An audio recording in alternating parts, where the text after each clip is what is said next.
MRR news ప్రతి దృశ్యం ప్రజాపక్షం నినాదంతో ఆవిర్భవించి సుమారు 8 వసంతాలు పూర్తి చేసుకున్న శుభ సందర్భంగా తెలుగు 2 రాష్ట్రాలలో పనిచేస్తున్న స్టాఫ్ రిపోర్టర్లకు, జోనల్ ఇన్ఛార్జీలకు, జిల్లా కోఆర్డినేటర్లకు, జిల్లా బ్యూరో చీఫ్లకు, క్రైమ్ బ్యూరో చీఫ్లకు, తెలుగు 2 రాష్ట్రాల్లో ఉన్న పనిచేస్తున్న అన్ని నియోజకవర్గాల స్ట్రింగర్లకు, ఎంఆర్ఆర్ న్యూస్ డిజిటల్ మీడియా ప్రొవైడర్స్కి, ఎంఎస్ఓలకు, సబ్ ఎడిటర్స్కి, యాంకర్స్కి, కెమెరామెన్లకు, ఆంధ్రప్రదేశ్ మరియు తెలంగాణ రాష్ట్రాలలో పనిచేస్తున్న సిబ్బందికి, ఎంఆర్ఆర్ న్యూస్ ఛానల్ వీక్షిస్తున్న ప్రేక్షకులకు ఇవే మా హార్దిక శుభాకాంక్షలు. మా ఛానల్ని వీక్షించండి, లైక్ చేయండి, షేర్ చేయండి, సబ్స్క్రైబ్ చేయండి. గ్రామీణ ప్రాంతం నుంచి పట్టణాల వరకు ప్రతి సమస్యను అధికారుల దృష్టికి తీసుకువెళ్లి సమస్య పరిష్కారానికి కృషి చేస్తున్న ఎంఆర్ఆర్ న్యూస్ ప్రతి దృశ్యం ప్రజాపక్షం నినాదంతో ఆరంభమై నేటికి 8 వసంతాలకు చేరువలో ఉన్న ఎంఆర్ఆర్ న్యూస్ ఛానల్ అతి త్వరలో విశాఖపట్నం, విజయవాడ, గుంటూరు, చిత్తూరు, నెల్లూరు, శ్రీకాకుళం, కర్నూలు, పల్నాడు జిల్లా, విజయనగరం, బాపట్ల, నల్లగొండ, హైదరాబాద్, నిర్మల్, ఆదిలాబాద్, సిద్దిపేట జిల్లాల్లో ప్రసారాలు టెలికాస్ట్ కానున్నాయని MRR news managing director M Raja తెలిపారు. బులెటిన్ ముగించే ముందు హెడ్లైన్స్ మరొకసారి. ఇంటికి సరైన సిమెంట్ ఎంతో ముఖ్యం. విచక్షణతో ఆలోచించండి. రైట్ సిమెంట్ ని ఎంచుకోండి. KCP cement, building the nation since 1958. KCP cement, the right choice. మొన్న పసర్లపాడులో నేను వెళ్తే బీరు బాటిల్ వేశారు. ఆ రోజు నేను చెప్పా, నా మీదే కదా వేసింది, నేను చూసుకుంటా, మీరు ప్రశాంతంగా ఉంది, మీరు గొడవలు పడద్దు.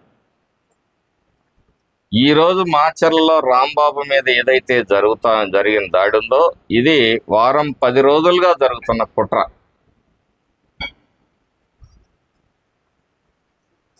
ఉపేక్షించే ప్రశ్నే లేదు.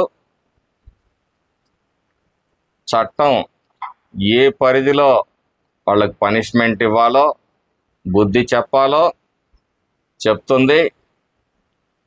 మాచర్ల నియోజకవర్గంలో యువత ఆలోచించాలి. ఈ రాష్ట్ర భవిష్యత్తు బాగుండాలన్నా, మీకు ఉద్యోగ ఉపాధి అవకాశాలు రావాలన్నా కూటమి ప్రభుత్వం అధికారంలో ఉంటేనే సాధ్యమవుతుంది. తప్పితే ఈ గొడ్డలి పార్టీ వల్ల ఏమీ కాదు అని చెప్పేసి మీ అందరూ కూడా మీరు తెలుసుకోవడమే కాదు, ప్రజలకు తెలియజెప్పాల్సిన అవసరం ఉంది. ఎందుకంటే మీరు చదువుకున్న విజ్ఞులు, మీకు తెలుసు వాస్తవాలన్నీ.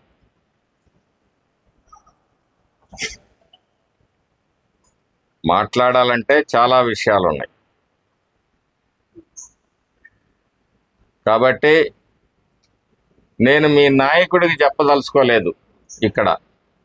ఎందుకంటే ఇందాకే చెప్పా, ఎలక తోక తెచ్చి ఏడాది ఉతికినా నలుపు నలిపే కానీ తెలుపు కాదు. మీరన్నా మారండి, వైసీపీ కార్యకర్తలారా, నాయకులారా, మీ ఆలోచన విధానం మార్చుకోండి. లేకపోతే సరస్వతి భూముల కేసులో ఎట్టా ఇబ్బంది పడ్డారో మీ బతుకులు కూడా అట్టానే అవుతాయి. మిమ్మల్ని ఎవ్వడు కాపాడ్డు. చూశారు కదా అనుభవం. ఎన్ని గ్రామాల మీ వైసీపీ నాయకులు, కార్యకర్తలు 12 సంవత్సరాలుగా గుంటూరు తిరుగుతూ ఇబ్బంది పడతా ఉంటే ఒక్క పూట పిడికడు మెతుకులు పెట్టిలా. అది మీ నాయకుడి నైజం. ఎవరి అవసరాలకి ఆయన రెచ్చగొట్టొచ్చేమో, కానీ మీ విఘ్నతతో మీరు బ్రతకగలిగితే మీరు ప్రశాంతంగా ఉంటారు. గెలుపు ఓటములు అనేది ప్రజాస్వామ్య వ్యవస్థలో అంతిమ నిర్ణేతలు ప్రజలు. ఏ ప్రభుత్వం మంచి చేసింది మనకి, ఏ ప్రభుత్వం మనకి రక్షణనిచ్చింది, ఏ ప్రభుత్వ హయాంలో అభివృద్ధి జరిగింది, ఏ ప్రభుత్వ హయాంలో మెరుగైన వసతులు, మరి సంక్షేమం జరిగింది, ఇవన్నీ కూడా ప్రజలు గమనిస్తూ ఉంటారు. 45 రూపాయలు జగన్మోహన్ రెడ్డి హయాంలో పెట్రోల్ ధరలు పెరిగినాయి. పాపం ఆ రోజు ఏమైపోయాడో తెలియదు. ఈరోజు 5 రూపాయలు పెరిగిందని చెప్పేసి రోడ్డెక్కి హల్చల్ చేస్తా ఉన్నాడు. అంటే ఏదో ఒక ఇష్యూ కావాలి ఆయనకి. ఏమైపోయినావు 45 రూపాయలు పెంచినప్పుడు? మిగతా రాష్ట్రాల కన్నా 7-8 రూపాయలు ఈ రాష్ట్రంలో పెట్రోల్ అమ్మించిన గనుడు నువ్వు.